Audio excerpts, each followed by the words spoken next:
Inspection here today, and if you notice, we have water stains on our ceiling tile, and I don't know if you're going to get a video, but here's you got water stains here, and if you stand back you can see it.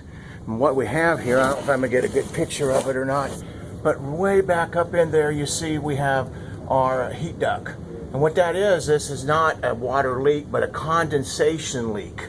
And whenever you, oh, thank you so much, the buyers here helping me out here. So you got a condensation leak.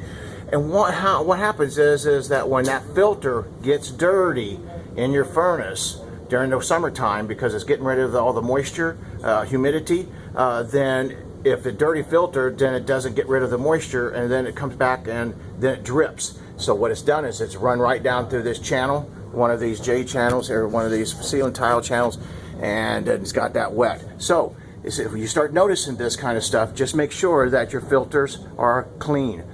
And that reminds me, I got to get mine done. Thank you very much for watching our videos, and you have a great day.